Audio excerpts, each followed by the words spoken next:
আসসালামু আলাইকুম প্রিয় দর্শক, দূরে অথবা কাছে, দেশ বা বিদেশে যে যেখান থেকে আমার ভিডিওটি দেখতেছেন, দেখার আমন্ত্রণ রইল। আমি লিপি সৈয়দপুর থেকে বলতেছি। আমি আজকে রান্না করে দেখাবো পাঁচমিশালি একটা শাক। শাকটা আমি ছোট ছোট করে কেটে দেখাবো রান্না করে। এই তো আমি শাকগুলো নিয়ে নিয়েছি। এই যে এখানে আমার 5 প্রকার শাক আছে। এটা আমার নিজের জমির শাক।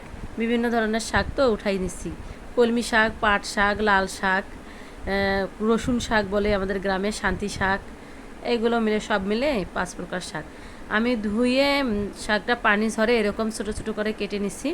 আমি এক দাদির হাতের শাক এরকম ছোট করে কেটে ভেজে খাওয়াইছে, আমাকে খুব ভালো লাগছে। ওনার কাছে দেখে শিখছি, শিখে আজকের রান্নাটা আমার করা। এইভাবে আবার আমি দেখাচ্ছি কিভাবে আমি শাকটা কাটতেছি।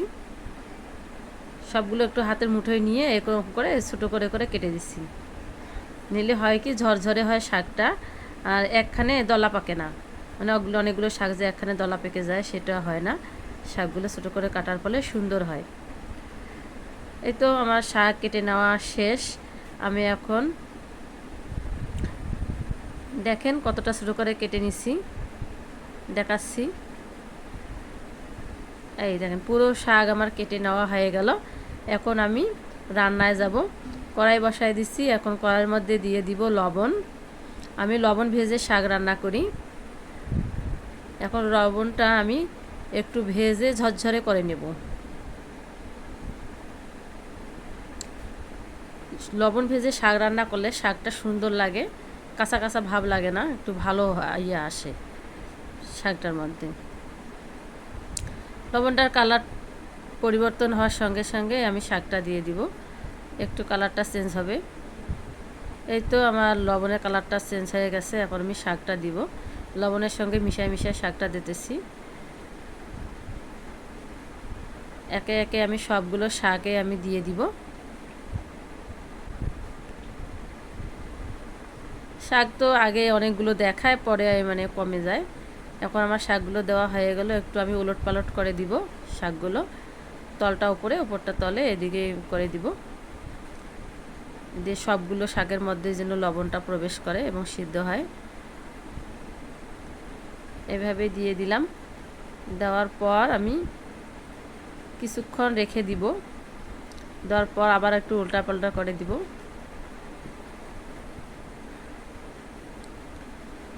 দেখেন আমার সবগুলো শাক মেশানো হয়ে গেল। শাকগুলো থেকে দেখেন কতটা পানি ছেড়ে দিছে,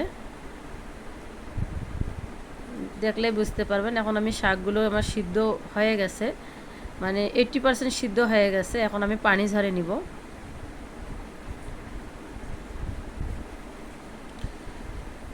শাকগুলো আমি সম্পূর্ণটায় উঠায় পানি ঝরে নিব। দেখেন এইভাবে নিতেছি উঠায়। সবগুলো শাক উঠায় একটা ঝুড়ির মধ্যে রেখে পানিটা আমি ঝরাই নিব। দেখাচ্ছি আমি কিভাবে শাকের পানিটা ঝরাই। দেখেন একটা ঝুড়ির মধ্যে দিলাম। দেওয়ার পর শাকগুলোর মধ্যে একটু চাপ দিব, সম্পূর্ণ পানিটা ঝরে যাবে। আপনাদেরকে দেখানোর জন্য আমি ক্যামেরার সামনে দেখাচ্ছি শাকটার পানি ঝরানো। আমরা তো সবাই কম বেশি শাক রান্না করতে পারি, কিন্তু এক একজনের রান্নার প্রসেস এক এক রকম, টেস্ট এক এক রকম। এই দেখেন আমার পানি ঝরানোর পর শাকটা কত সুন্দর ঝরঝরে হয়ে গেল। এখন আমি কড়াইয়ের মধ্যে দিয়ে দিছি তেল। তেলটা গরম হয়ে আসলে আমি বাগার দিব। আমাদের এদিকে বাগার বলে, কার এলাকায় কি বলে বলিয়েন, কমেন্টে জানাইয়েন। আমি বাগারের জন্য রসুন কুচি করে নিয়েছি। দেখেন এখানে কতগুলো, একটু রসুনের পরিমাণটা বেশি করে দেই আমি। আমার রসুনের ফ্লেভারটা ভালো লাগে এই কারণে। আর দিয়ে দিতেছি কয়েকটা শুকনো মরিচ ছোটো করে কেটে, মানে 2 ফালা করে কেটে দিছি, 2 পিস করে করে দিছি। শুকনো মরিচের আর রসুনের ফ্লেভারটা শাকের সঙ্গে খুব ভালো যায়, এই জন্য দিলাম। আর হালকা একটু লবণ দিয়ে দিব মরিচ আর রসুনটা ভেজে নেওয়ার জন্য।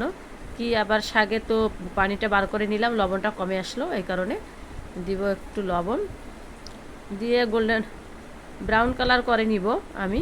ব্রাউন কালার হয়ে গেলে আমি শাকটা দিয়ে দেব। এখন আমার হয় নাই, দেখেন কালারটা এসে গেছে পুরোপুরি।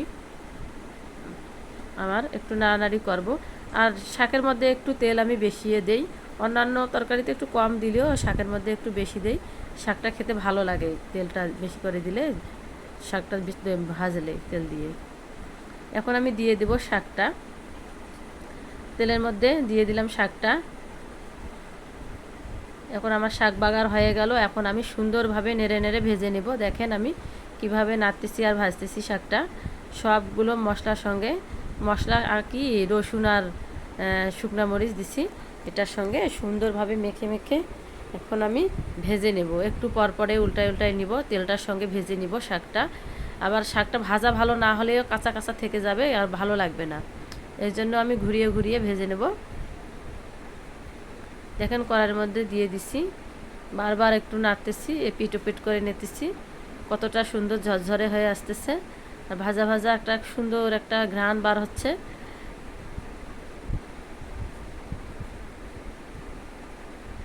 এইভাবে আমি আস্তে আস্তে করে সবগুলো শাককে কড়াইয়ের মধ্যে ছড়িয়ে দিলাম, দিয়ে আবার আমি একটু ভেজে। দেখেন কোনো কড়াইয়ের মধ্যে লাগতেছে না, একদম ঝরঝরে হয়ে আসতেছে শাকটা। এভাবে হয়ে গেলে উঠাই নিব। এখন আমার শাকটা হয়ে গেছে, রেডি পরিবেশনের জন্য আমি উঠাই নিতেছি।